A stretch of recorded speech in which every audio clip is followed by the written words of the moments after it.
Dan di sana saya melihat sebuah sosok perempuan berambut panjang, berbaju putih. Rambutnya itu lebat dan menutupi mukanya.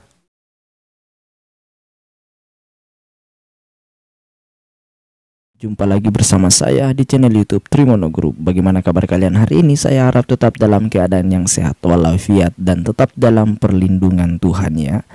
Amin ya rabbal alamin. Oke. Di video kali ini saya akan menceritakan sebuah pengalaman yang dialami oleh salah seorang sahabat saya yang tentunya namanya akan saya samarkan ya. Bahkan mungkin saya tidak akan menyebutkan namanya ya teman-teman. Nah, cerita ini berbicara tentang sebuah pengalaman mistis, sebuah pengalaman horor yang dialami oleh salah seorang mahasiswa di Yogyakarta. Wow. Sepertinya teman-teman sudah sangat penasaran bagaimana jalan ceritanya. Oke. Saya langsung saja menceritakan ceritanya seperti apa, teman-teman. Harap disimak secara seksama. Oke. Nama saya Revan, tentunya ini nama samarannya. Saya adalah mahasiswa di salah satu universitas yang ada di Yogyakarta. Saya bukan asli Jawa, namun saya merantau di Yogyakarta untuk menempuh pendidikan. Oke. Saya ingin menceritakan pengalaman saya saat saya baru pindah kontrakan bersama teman-teman saya. Awalnya saya numpang di kos teman saya karena waktu itu saya belum punya kos-kosan karena saya masih baru di Yogyakarta. Oke. Setelah saya berdiskusi bersama beberapa teman saya yang masih maba waktu itu, maba itu artinya mahasiswa baru ya bagi teman-teman yang belum tahu, maka kami memutuskan untuk mencari kontrakan. Rasanya akan lebih murah dan bebas kalau kami gabung untuk ngontrak satu rumah daripada harus ngekos. Oke. Waktu itu salah seorang teman saya yang sudah agak lama di Yogyakarta dipercayakan untuk mencari kontrakan yang cocok untuk 4 orang atau 4 kamar. Oke. Setelah seminggu melakukan pencarian rumah kontrakan, maka ditemukanlah rumah kontrakan yang sangat strategis dan harga terjangkau. Lingkungannya juga bagus dan nyaman untuk mahasiswa seperti saya agar lebih fokus dalam berkuliah. Ya. Hanya saja tidak jauh dari rumah tersebut terdapat makam warga setempat. Wah, ada makam teman-teman.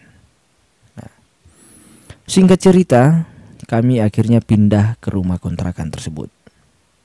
Namun kami awali dengan perasaan yang bahagia tentunya. Oke. Dan kami masing-masing memilih kamar yang kami sukai ya.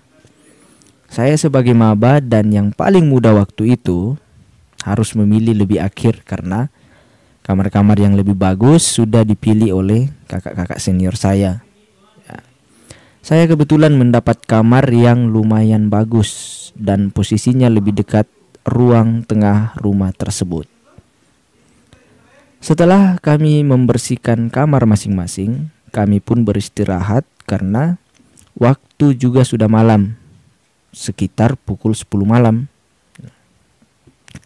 Kami tidur di kamar masing-masing.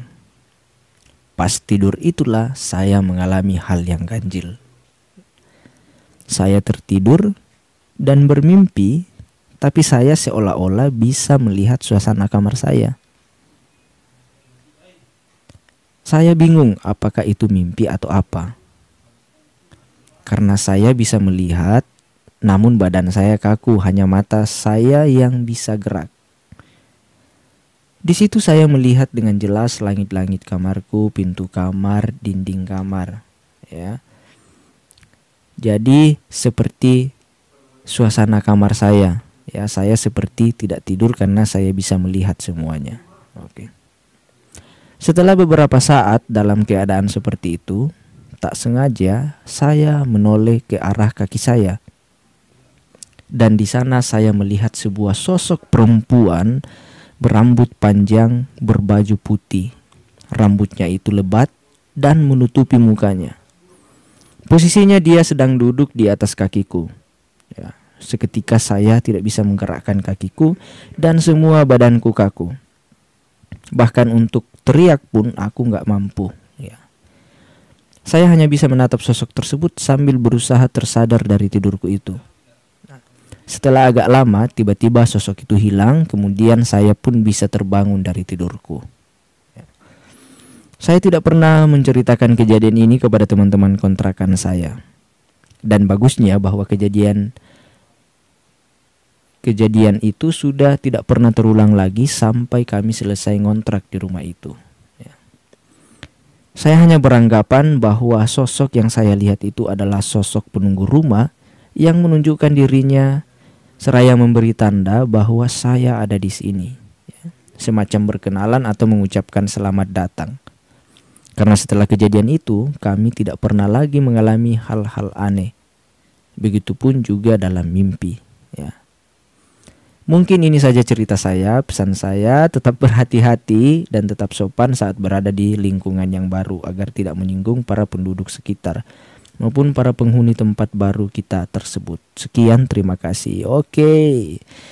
Kami juga ucapkan terima kasih kepada saudara Revan ya tadi ya nama samarannya yang sudah bersedia berbagi cerita ya, berbagi pengalaman bersama kami melalui Trimono Group ini.